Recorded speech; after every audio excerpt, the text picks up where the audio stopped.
Good evening, everybody. Thank you, Maria, for that lovely introduction. Good to be here. Thank you for coming out on this cold and dark night, which could perhaps get even colder and even darker in 2 hours when the president speaks to us all. So this might be the high point of your evening, folks.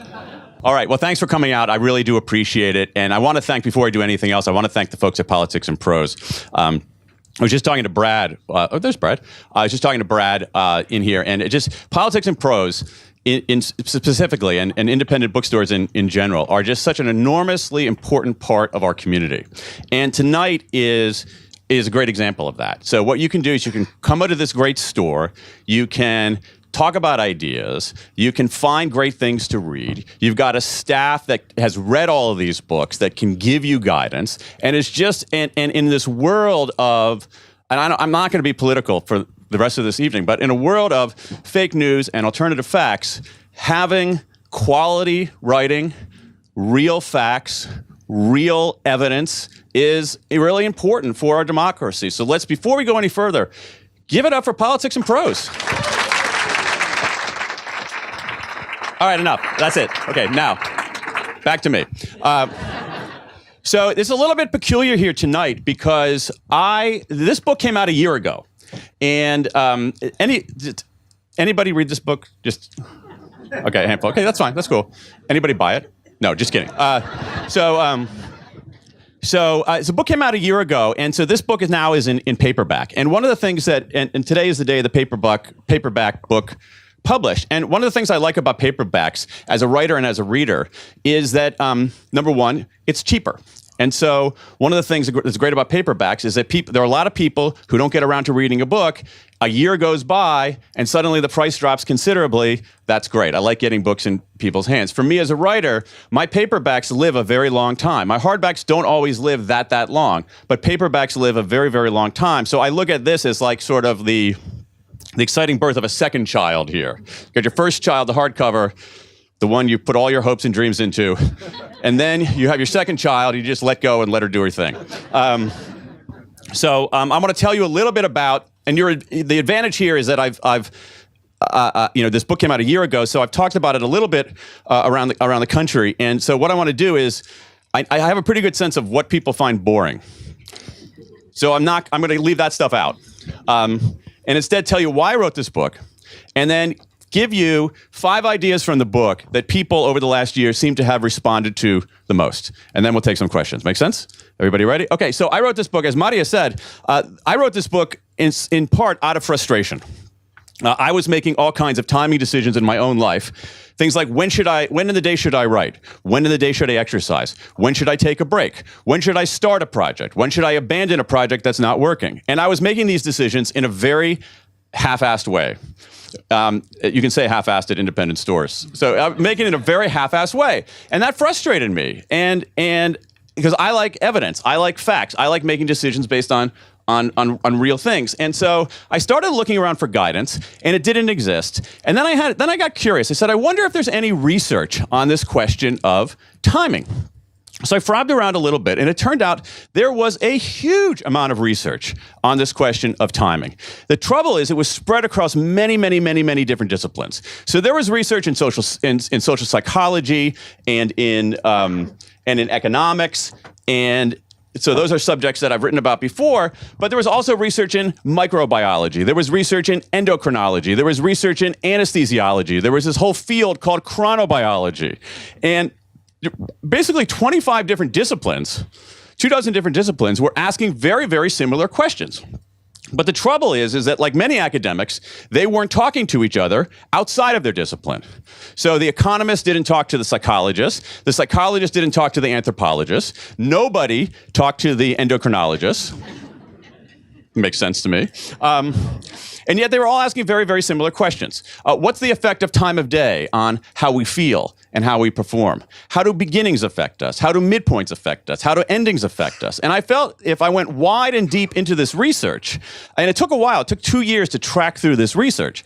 If I went wide and deep into this research, I could piece together the evidence-based ways for people to make better, smarter decisions about when to do things. So, That's what I tried to do. And so this book answers all kinds of, I think, really cool questions about the human experience. What time of day? So one question, when in the day should you exercise? Very clear answer to that question. I'm not, never. It's never, right.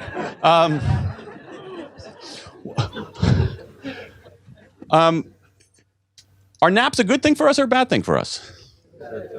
Okay. We'll see. We'll answer some of these questions. Why does every pediatrician in America recommend that school start for teenagers no earlier than 8:30, and yet the median school time start for teenagers is 8:03 a.m.?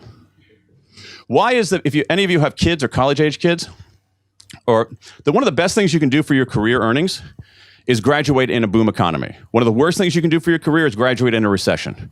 The effect of graduating a recession shows up in people's wages 20 years later. That's how beginnings affect us. Is there really such thing as a midlife crisis? Nope. That's total BS. Something else goes on in the midlife. Maybe we can talk about that in a little bit. How do endings affect us? So things like this. Why are people more likely to run their very first marathon at age 29, 39, 49, and 59? How do endings affect us? And so I tried to do the whole range of things in this book. Talk about the day, talk about breaks, talk about beginnings, talk about midpoints, talk about endings, talk about how groups synchronize in time, talk about how the very way we think about time affects our behavior. And so let me just tell you the 5 things that I have found that people seem to respond to the most, that they find the most interesting. Your mileage may vary, but these are the 5 things that, in general, people seem to be responding to most. The first one is this. Our cognitive abilities, number 1, our cognitive abilities do not remain static over the course of the day. This is a really important point. If there's one takeaway in all of this research, it is this. Our brain power does not stay the same throughout the day. It changes over the course of the day. It changes in material ways, and it changes in predictable ways. And the difference between doing certain kinds of work at your daily high point and your daily low point is massive.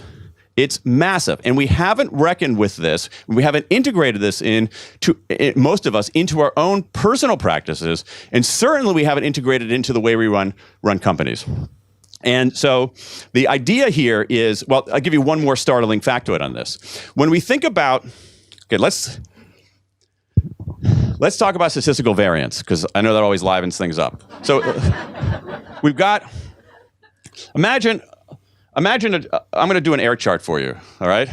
So what we're going to do here on this air chart is that we're going to have on this axis over here is how good somebody is on the job, all right? Are they really good, or are they a really high performer, all right? And on this axis is they're not very good performers. And we're going to take basically a company your size, and we're going to plot little dots all over this thing, okay? So some people are down here, some people are up here, right? It makes sense? Okay, and so the difference here is what's called variance. Got it? So how do we explain that variance and how people perform? What's an explanation for why this person over here isn't nearly as good as this person over here? What's one reason for that? Timing. Go to the next one. What's another reason? Seriously, but think about it. IQ would be one. Native intelligence, education, motivation, experience, training, social advantage, right? Well, what the research shows is that time of day explains 20% of that variance. So think about that. That's a big deal. It doesn't mean that timing is everything, but it means it's a big thing. And one of the things that we know from the science of timing is the following, that we tend to move through the day in 3 stages: a peak, a trough, a recovery. A peak, a trough, a recovery. Now, most of us, about 75 or 80% of us, move through the day in that order. We have our peak in the morning, we have a trough in the early to mid-afternoon, and then our mood recovers later in the day. About 25% of us, 20 to 25% of us, have a different chronotype. They are evening people. They naturally wake up late and go to sleep late. Any owls in the audience here? Okay, so I feel your pain because most traditional offices are designed to basically crush the spirit, suck the very life out of people who are owls. And so owls tend to have their peak much, much later in the day. Now, and what this means is that There's certain kinds of work where we're better at these different times of day. During the peak, which for most of us is the morning, that's when we are most vigilant. We're most vigilant. Vigilance is the key in all this research. Vigilance means you're able to bat away distractions. So during our peak, that's when we should be doing analytic work that requires heads down, focus, attention, and energy. The trough, early to mid-afternoon, that is a very bad time of day. It's not simply, you're not the only one who feels a little bit sleepy. You're not the only, there's some pretty persuasive evidence of how poorly people perform at that period of time. I'll give you some more startling factoids, because I love startling factoids. Anesthesia errors are 4 times more likely at 3 p.m. than at 9 a.m. Okay? Statistical variance didn't liven you up as much as I'd hoped, so I'm going to go to my backup. My backup idea. Colonoscopies. Let's talk about colonoscopies. Doctors find half as many polyps in afternoon exams as they do in morning exams for the same population. Hand washing in hospitals deteriorates considerably in the early and mid-afternoon. So basically, seriously, if you learn nothing else from this, don't go to the hospital in the afternoon if you can avoid it, really. So if you look at, there's some really, really important research out of Denmark looking at a really robust sample of 2 million Danish standardized test scores. And it found that kids who take the standardized tests in the afternoon, who are randomly assigned to take the standardized tests in the afternoon, score as if they've missed 2 weeks of school compared to kids in the morning. So there are, again, material differences in performance. The trough is that bad time of day. Later in the day, for most of us, the recovery period, again, which for most of us is later in the day around now, that's when we have this interesting combination where our mood is back up. All right, our mood goes back up, but we're actually less vigilant. And that makes people a little bit looser, a little mentally looser, which makes it a good time for iterative kinds of things, brainstorming and all that. And so basically, this is the first idea here, is that there is, in the science, even though it's very complicated and goes through all these different disciplines, there is a recipe out there. We should be doing our analytic work during the peak, our administrative work during the trough, and our insight work during the recovery. And if we do that, we will get more work done and better work done. But the problem is, we don't do that. Because we're not intentional about timing. We're intentional about, how many people here today had a to-do list? That's intentionality about what you're doing.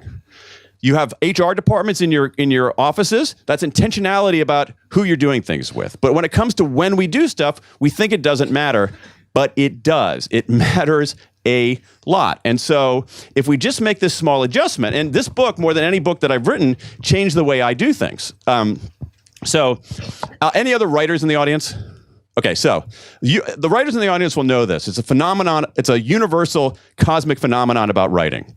The moment that you sit down to write, your butt hits the chair, your fingers touch the keyboard. At that moment, the universe begins conspiring to distract you, all right? So you want to do your writing at your moment of least distractibility, which is your highest vigilance. So I basically reoriented my schedule. So I now, on writing days, only do my writing during the morning, leave my phone aside, don't answer my email, et cetera, et cetera. So I focus my analytic work in that period, those 3 glorious hours where I'm okay, where I'm not as bad as I am other times of day. But most of us, and for me, I did this for years and years. The first thing I did when I get into my office is what? Answer my email. So you get into your office, you're like, I get into my office, it's like, oh, I got some email, here's what I'm going to do. I'm going to clear the decks, right? You want to clear the decks, just clear your head. So you spend an hour answering your email, you feel good about that. But then it's like, I don't know, for me, like maybe 9:30, 9:45, I'm getting a little hungry, all right? So I'm on a bagel or something, so I go get a bagel, all right? Then I come back, and it's like, oh, by now, certainly something has happened on Twitter. So let me just check that out, and then 4 ESPN highlight reels later, it's lunchtime, and I haven't gotten anything done. And so I guess my high-level advice is, don't do that, all right? Do the right work at the right time. Have your meetings at the right time. The way we schedule meetings in this country, in the world, is ridiculous. What's the only criterion we use when we schedule meetings in organizations? Availability. Availability. It's basically Outlook's job to figure out when people sync up. So we don't say, who's going to be at this meeting? Early people or late people? What kind of meeting is this? Or do we need people to be locked down and focused and analytical? Do we need people to be creative? Is this simply a meeting about our petty cash policy? We don't do that. We say, hey, is Maria available? Is Jose available? And is conference room 3C open? And just think about how much time and treasure we spend on meetings. So that's the first point. I'll be quicker on the next 4, because I know you guys want to see that speech. Second one, breaks. Breaks. Here's easy on breaks. Number 1, breaks. We should be taking more breaks. We should be taking certain kinds of breaks. What the research shows overwhelmingly is that breaks are not a deviation from performance. They are part of your performance. Let me say that again. Breaks are not a deviation from our performance. They are part of our performance. All right? And I'm somebody who never took breaks because I somehow, even though I have truly zero connection to the Puritans in my lineage, zero, zilch, nada, nothing in my lineage, somehow as an American, I have imbued this sort of puritanical view of work where powering through is not only the way to get more done, but is also morally virtuous, right? Totally contrary to what the science says. Here's a way to think about it. Remember 15 years ago, or even 20 years ago. So Brad and Brad's wife, Lissa, the co-owner of the store, and I used to work together a long time ago. So go back 20 years ago, all right? 20 years ago, someone who pulled an all-nighter was a rock star in the office, right? I pulled an all-nighter. I was up all night. I've only gotten 3 hours of sleep. And those people would always make me feel bad. You know, it's like, oh, I'm such a wimp. I'm so frail and feckless and not fully committed to this operation. Then what happened? The science of sleep emerged. What we realized is there was a science of sleep. It emerged and it hit public consciousness. So now that person who pulls an all-nighter or brags about going sleepless, we're like, dude, get some rest, man. You're hurting your performance. You might be hurting our performance because you're so sleep deprived. And I think breaks are on that same kind of trajectory that we're going to know. We're going to understand how important breaks are, and the science also gives us some clues about the right kinds of breaks to take. We know about breaks. Social breaks are better than solo breaks. Breaks with other people are more restorative than breaks on your own, even for introverts. I know. I was disappointed too about that one. But it's true, even for introverts. Not surprising, moving is better than stationary. I think we know a lot more about that. Moving breaks are better than stationary breaks. What else? Some incredible research on the importance of being outside. Breaks outside are much more restorative than breaks inside, even to the point where they've tested things that even having nature and greenery in view, if you're inside, is more restorative than just not having anything in nature in view. But being outside is better than inside. And also, there's a lot of research now, a lot of it's out of South Korea, on full detachment. So a break is not taking a walk outside with your pal and having your nose in your Instagram feed. Leave your phone behind and actually don't talk about work. And so I think that we would have a productivity boost in this country if every office people took once an afternoon a 15-minute break, 15-minute walk break with someone they liked, outside without their phone, not talking about work. Easy. It's open. Every one of us can do this. My wife also works at home, and I work in the garage behind our house. My wife works in the house, so you see how that worked. And we took like we said, got to have a break today. We took a walk today, 4:00 walk to the post office. So I know your lives are not as exciting as ours, but it's a good thing to do. So that's breaks. Naps. Oh yeah. You good for naps? Naps. Here's the thing. Naps are really good for us, but naps are really good for us. There's a huge amount of research on naps, but the best nap of all is very, very short. Very short. It is about, the ideal nap is between 10 and 20 minutes long. Very short. If you go longer than that, if you nap longer than that, you begin to develop what's called sleep inertia, which is that groggy, boggy feeling you get. So I never took naps. Because when I woke up, I felt terrible. I felt like fuzzy-headed. I also felt ashamed of myself. And the question, what I discovered is that I was doing it wrong. 10 to 20 minute naps are the ideal. 10 to 20-minute naps are Zambonis for our brain, right? So all you hockey fans out there, after the first period, the Zamboni comes out onto the ice, smooths out all the nicks and scuffs that the first period has left. That's what short naps do for our brain. There's a turbocharged nap where you do the following. So I'll give you my practice on this based on the science. And there's some very interesting research on this with air traffic controllers. So these are people who have to be vigilant and so forth. So this research comes out of a lot of air traffic controller research, a lot of law enforcement research on the ideal kind of nap. And the ideal kind of nap is this. I'll tell you what I do. I sit in the chair in my office.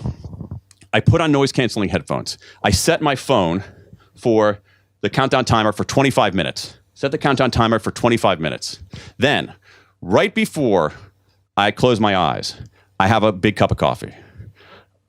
Stick with me, all right? And I don't drink it to enjoy it. I literally plunk ice cubes into it to cool down and just pound the cup of coffee. Timer starts at 25. Tick, tick, tick. By now, and napping is in some ways akin to meditation. The more you try to do it, the better you get at it. And so by now, I can usually fall asleep in 10 minutes. Sometimes even faster, so 10 minutes. So my alarm goes off at after 25 minutes. If I fall asleep in 10 minutes, the alarm goes off in 25 minutes, I have a, class? Very good, 15-minute nap. 15-minute nap. And so that's right in the sweet spot. Now, remember, I had that cup of coffee right beforehand. It takes 25 minutes for caffeine to enter our bloodstream. So at the moment that I'm waking up, no sleep inertia, Zamboni has worked. I hit it with a hit of caffeine, and this is a technique, I kid you not, known as a nappuccino. And so the nappuccino is the most, I'm not kidding about this, the nappuccino is the most effective nap you can do. So that's naps. What else we got? We got breaks, naps.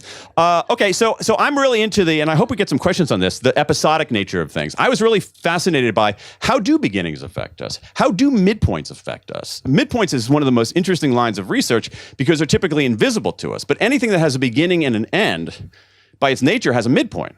Certain kinds of projects and things like that. And those midpoints have this invisible effect on us. But let me give you one thing on endings.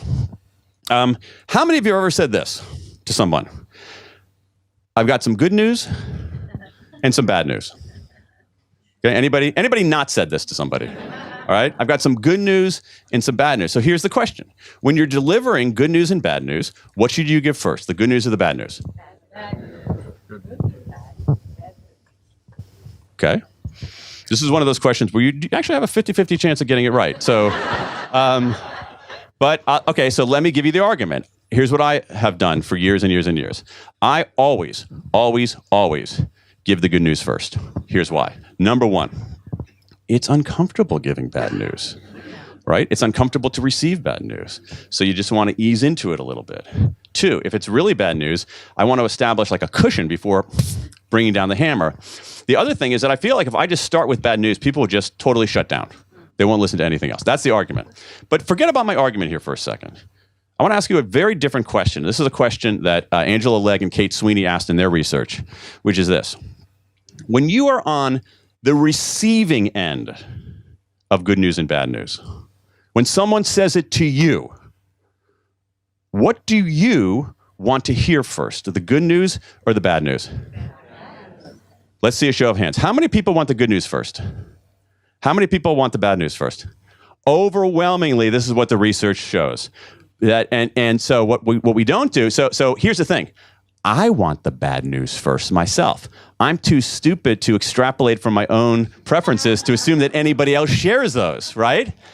Overwhelmingly, what it shows is this, in a whole array of things on endings, a preference for endings with rising sequences rather than declining sequences. Rising sequences rather than declining sequences. And this is a very, very powerful effect that in business should shape how a transaction ends. Like I think a lot of commercial transactions, retail transactions, commercial transactions, at the consumer level, they end in a sort of perfunctory way. And actually, there's some very good research showing that people will encode the experience better, think of it more favorably, if the end has that sequence at the rise. And a mundane example of this is at Nordstrom, where they come around and hand you the bag and address you by name. That's an effort to sort of make the ending more memorable. So these endings, so there's small hacks that we can do, but seriously, I've changed my mind and my practice entirely on good news and bad news. And that is, I always give the bad news first. Always give the bad news first. I'm so into it, sometimes I just give the bad news. Don't even give anybody any. No. So, number 5, and then we'll take some questions. All right, so this has to do with, I'll do it as a little bit of a puzzle. I'm going to describe to you an activity. And I'm describing an activity, and here are the benefits of this activity. And you try to guess what the activity is. This activity is boost people's mood. This activity actually can be a prophylactic against depression. This activity actually raises people's pain thresholds, so after doing it, they feel less pain than before they did it. Exercise, good guess. Sex, good guess. Huh? A good joke? Okay, good laughter, good guess. Yeah, you don't have to raise your hand. You can just shout. Yeah. Listening to music, good guess. Okay, we're gonna go. What is the activity? Drinking coffee. Eating. Somebody was very close. Who said singing? Tell me your. Oh right. Hi. How are you? Singing. It's not just. Remind me of your first name. Sharon. It's not just singing, Sharon. It is singing in a group. What I just described to you were the benefits of choral singing. It's unfreaking believable. I have a whole chapter on synchronization, how people synchronize in time. Choral singing, not singing, and I wanted to be careful on Sharon's answer here. It's not simply singing. It's not singing alone. Singing by yourself in the shower will not raise your immunoglobulin levels. It's not solo singing. It's singing in a group. And there is some of the research on synchronization shows that when we synchronize with other people, and all of you, many of you gave really great answers. You see some of this in group dancing. Somebody mentioned dancing. You see some of it in your point about a joke. You see some of it in collective laughter, this kind of effect. You see some really interesting work on, believe it or not, on rowing. On rowing in teams, in part because a lot of colleges have rowing teams, so it's easy for the people who study this to find people to study. But you have people who row in a single boat. I don't know my rowing that well, but in rowing in a single boat where you can actually measure now how much exertion that person has, it's a kinetic energy or whatever, how much exertion that person has expended. Yeah, thank you. Has expended. I have a problem with verbs. Has expended, and you can measure that. But when you have the person basically with the same energy expenditure in a group, that person reports feeling less pain and less effort. Synchronization. When we synchronize with other people, there's something powerful about that. There's something powerful. It probably has an evolutionary basis. So if you're looking for an activity for the new year, try something like that. Group dancing, group singing, group rowing. Doing things in sync with other people is an extraordinary benefit for us. It is basically, I don't think you can quite say that it's as good for you as exercise, but it's close. I do think you can say it's as good for you as meditation. It's an extraordinary thing, and when you see the research in kids, it's even more remarkable. One last study, and then we'll take some questions. When you see research in kids, what you see is that when kids play synchronous games versus non-synchronous games. So a game like, one of the studies talks about this game called clap and tap, where you basically say to the teacher, we could do it here, like you could follow me. I'm going to go clap, clap, and then on my thighs, tap, tap. All right, so let's go. We'll do this together. Here we go. Clap, clap, tap, tap. Clap, clap, tap, tap, tap, tap. Now, what's interesting about this is that I just sprung this on you. I had no idea I was even going to mention that. How long did it take you to adapt to that? It's pretty amazing. We got 110 people here who immediately were synchronizing with no forewarning of any kind. When kids play those kinds of games versus just other fun games, afterwards, those kids are more likely to help the teacher. They're more likely to cooperate with the teacher. They're more likely to be open to playing with kids who don't look like them.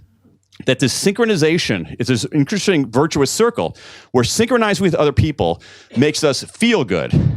That makes us do good. When we do good, we feel better, so we become better at synchronizing, which feels even better than that, which encourages more of these pro-social acts, and so there's this beautiful virtuous circle of synchronization. So if you're thinking about a way to spend the new year or something cool to do in the new year, try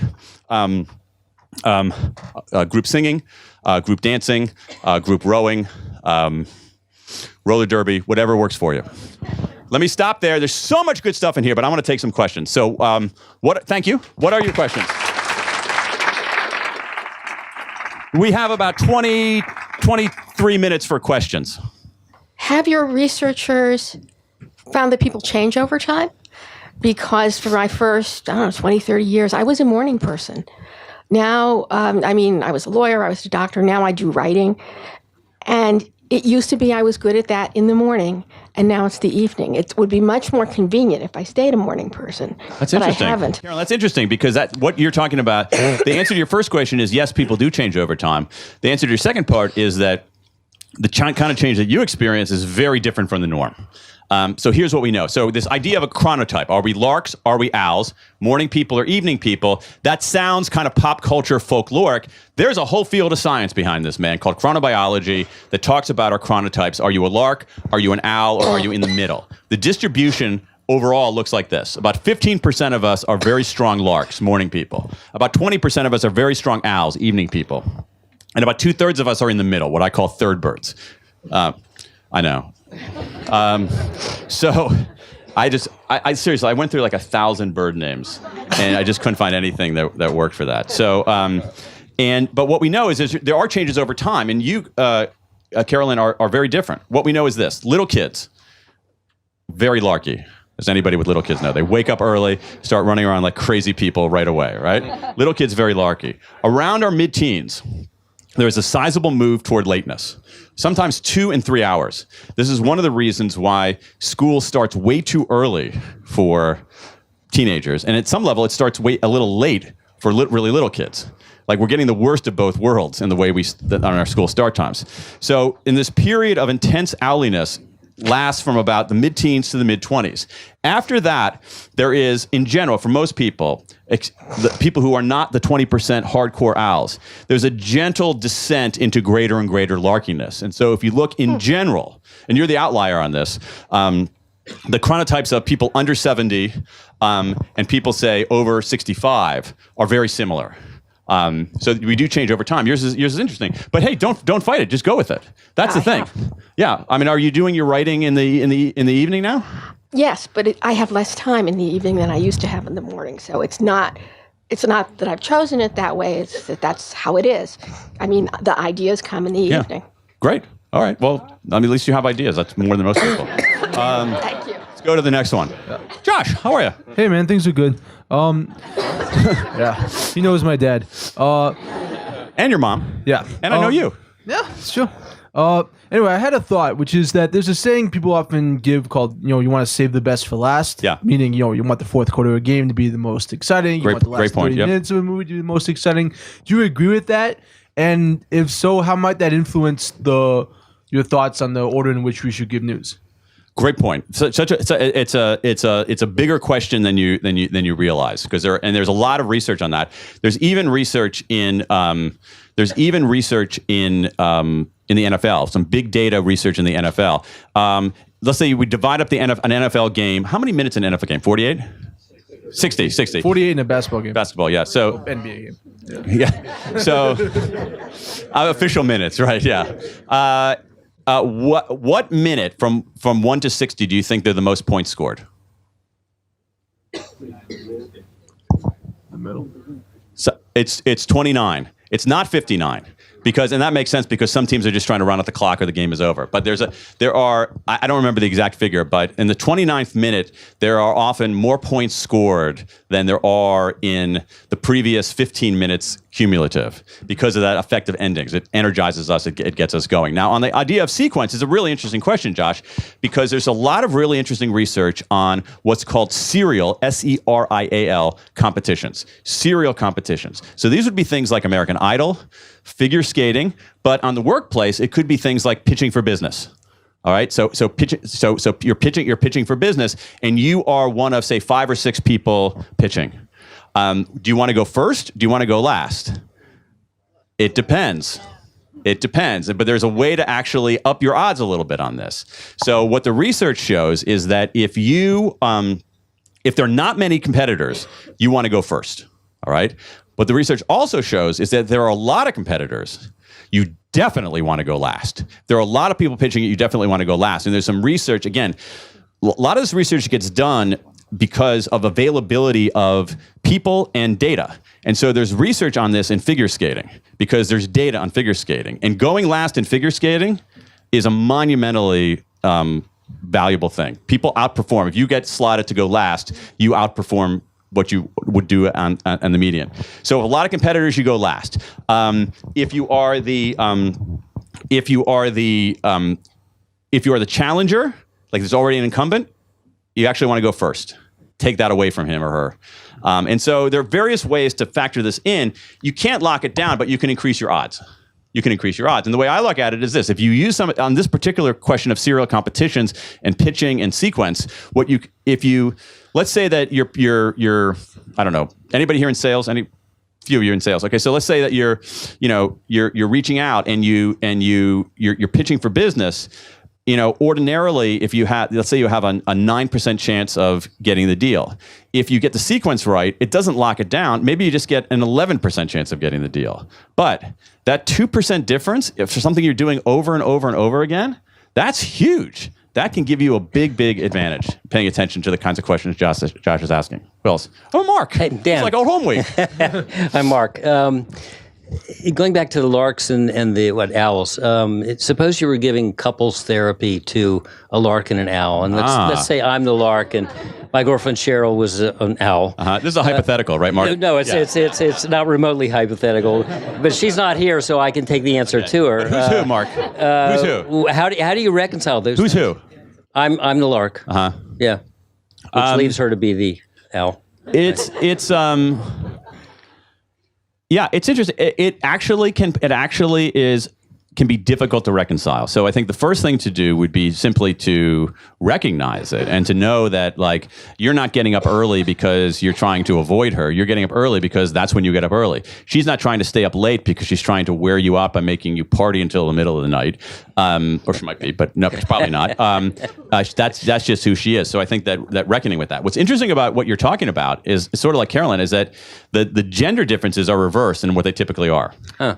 And what you have is what you have in general is that women, on average, are larkier than men, and that women. I wish I had this chart here. I don't. I'm trying to, maybe if I can draw it for you up here. It's basically if you think about straight couples, all right, heterosexual couples of the same age, they often, very, very often, have incompatible sleeping times. Because the woman has returned to larkiness faster than the man, so the man is actually owlier than the woman, and so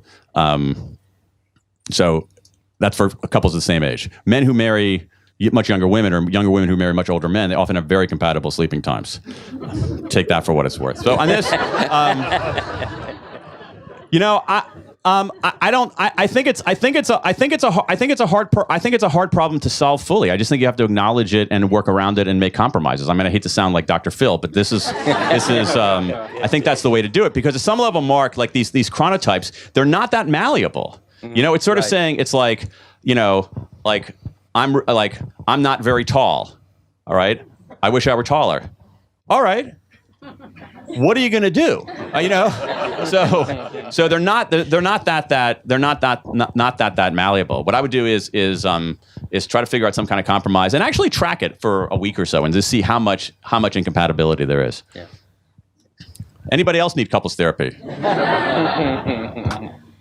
My name's Anjali. So I have practiced a little endocrinology. Just a Oh, little nice. bit. Okay. They're not all bad. So my question is, I don't know if you found this in your research at all, or if you can speculate potentially, but just with like the bad news, good news paradigm, thinking about, I think that there's a fair amount of evidence and sort of evolutionary common sense, I guess, that we pay more attention to bad than good, and that bad is stronger. Absolutely right. Than good in many ways and many aspects of our life. So can you suggest something in terms of how that goodness, badness realm and the intersection of timing might work together to kind of enhance the strength of the good? That's a great question. I actually don't know the answer to that. I don't know about the research, but you're right on the bad is, and you're right on the bad is more salient than good always. And I agree with you that it's an evolutionary explanation. So we're evolving. It's like, oh, bad news. There's a saber-toothed tiger around there. Yeah. I better get the hell out of here.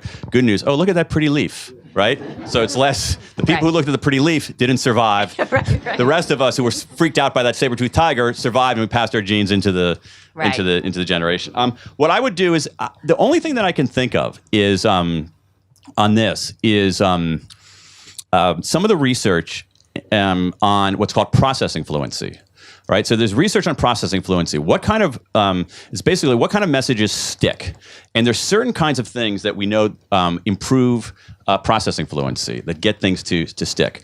And one of them is repetition. And this is actually, again, I was starting not to be political about this, but one of the most ingenious things Trump does is he repeats stuff. And there is this thing with repetition. Repetition increases processing fluency. Repetition increases processing fluency. And what processing fluency does is processing fluency makes you understand it and believe it. So my hunch, and it's only a hunch, Anjali, is that a one-off of good news isn't sufficient. I think a one of bad news, because of its high salience, is sufficient. And then you can increase the processing fluency by repeating the good news or repeating different aspects of the good news. Other things that increase processing fluency are rhymes. Rhymes increase processing fluency in this really, really intriguing way. Alliteration can increase processing fluency. To some extent, lists can increase processing fluency. But on this one, I would say try bad, very salient, good, good, good, good, good, good, good, good, good. Yeah. See if that works. Yes. Thank you. Hey, let me adjust this a little bit. So I wonder your thoughts on kind of this book being called Why, or When. Sorry. Yeah, you're in the wrong store. I am thinking actually though about when versus why, and your thoughts on that in terms of, Drive is a book about purpose and that, and so trying to live a better life. Is there certain situations where, if you're trying to kind of think about your own situation, should I be thinking more about the why or more about the when? Is one more important than the other? Just that. Tell me your first name. Brendan. So Brendan, that's a very, very good question, and I think the answer is that it's both. And to my mind, what's happened is that the how and the what and the why we take seriously, but the when we don't. And so I don't see the when as a replacement for the why, but I see it as a co-equal of that. And the why is really important. There's a lot of really, really, really good research on this, where if you tell people the purpose of doing something, they do it better. There's a really lovely study out of Harvard Business School where of cafeteria cooks. It's one of my favorite studies of cafeteria cooks. And what they did is they typically, you think about a cook in a cafeteria, and the customers can't see the cooks. And so they rigged up an iPad where in certain circumstances, the cooks could see the customers could see the cooks, they could both see each other. And what they were measuring, the dependent variable, what they were measuring was the quality of the food, not how happy people were on the job, but simply how did customers rate the food. And actually the quality of the food improved when the cooks could see the customers. And so because they realize, okay, why am I making this cheese omelet? I'm not necessarily solving the climate crisis or anything like that, but I'm doing something that's purposeful. So I would consider them co-equal. Cool.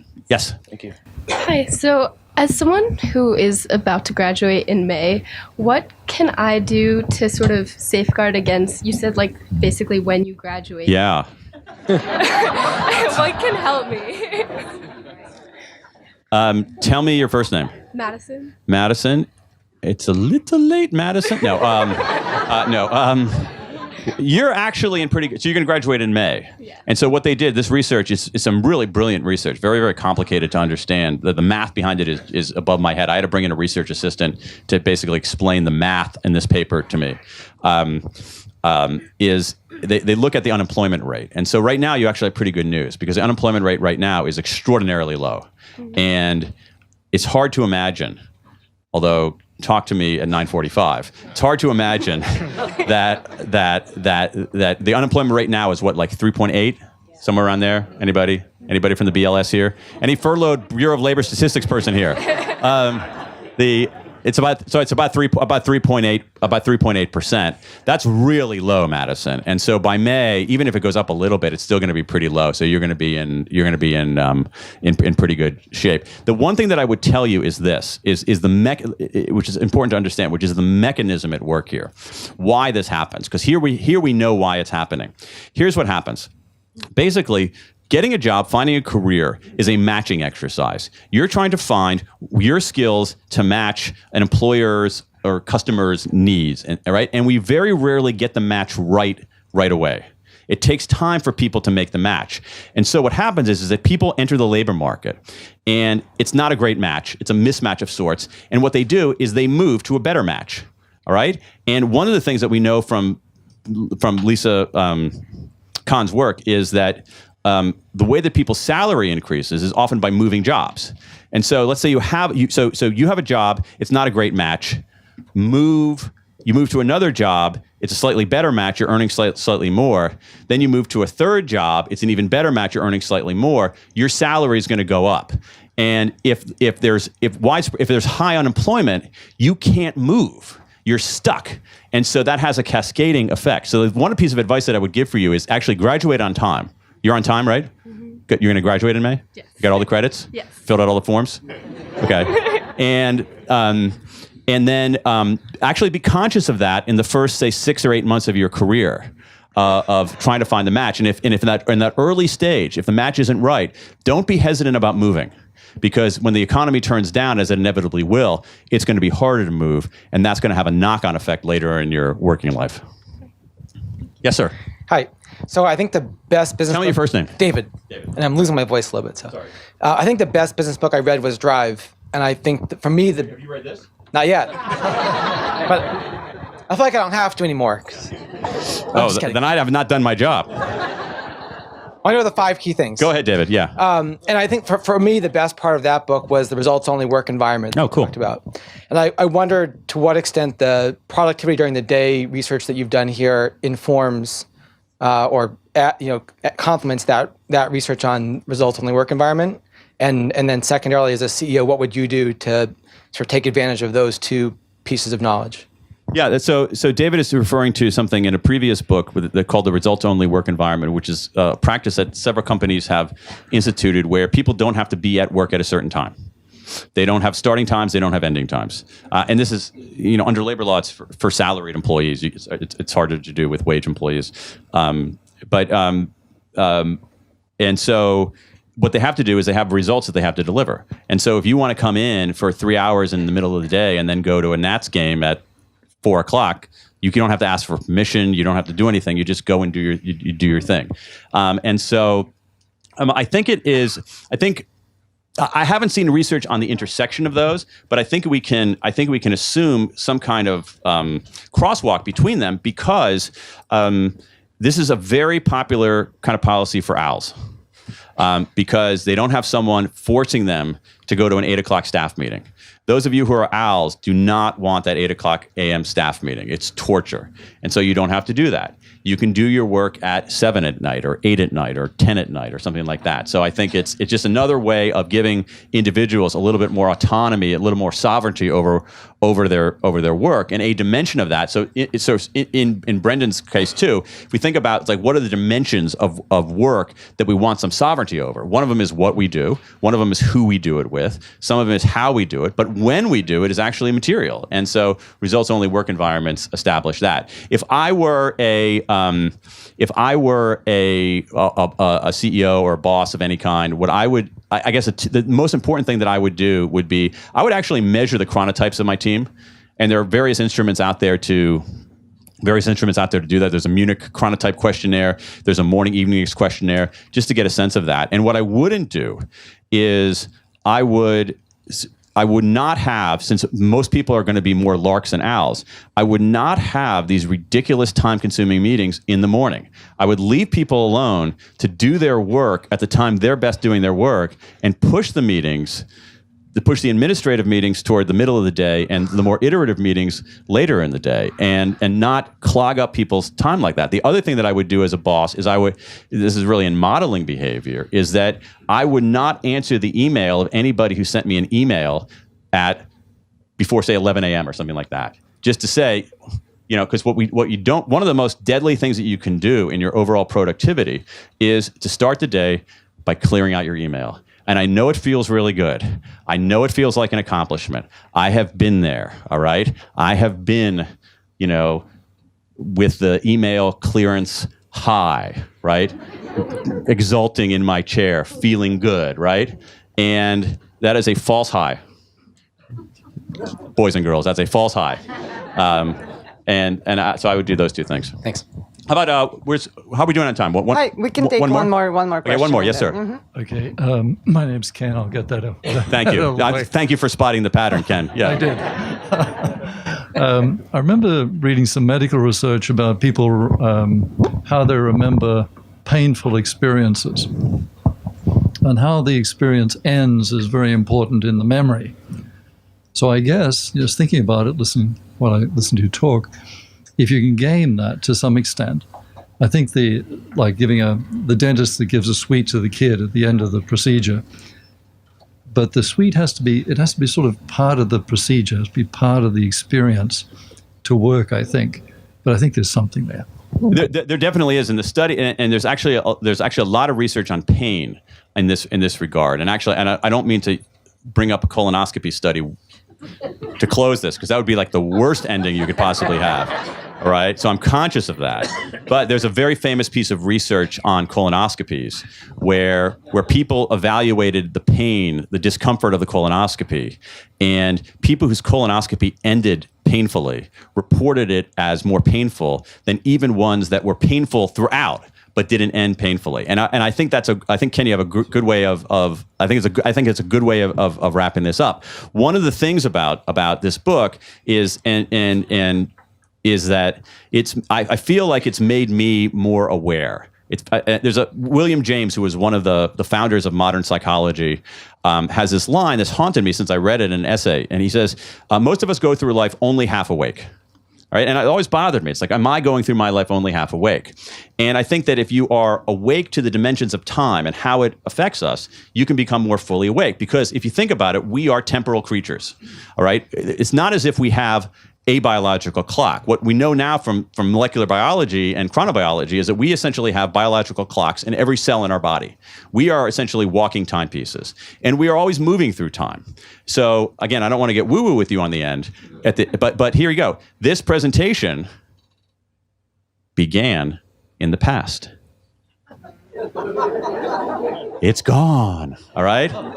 This presentation will end in the future. It's not here yet. And so we're temporal creatures moving through time. And if we're aware of that, we can be more intentional about it. And again, I believe in small wins and starting small. So maybe we take Ken's advice and say, be much more conscious of how we end the next meeting that we have, how we end the next encounter we have with a customer, how we end the next putting a kid to to bed. And so I'll try to model Ken's thing here by thanking Politics and Prose once again for giving this incredible opportunity to talk about really cool ideas with really smart people with really great questions.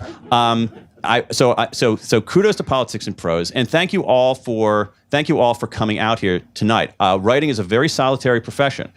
Most days I sit in my office swearing at the computer. All right, I now do that in the mornings rather than throughout the day. But so it's very solitary. So all of you, by showing up here, by being engaged in these kinds of ideas, you all have kept me in the writing business for like another 2 weeks. So thanks for your time.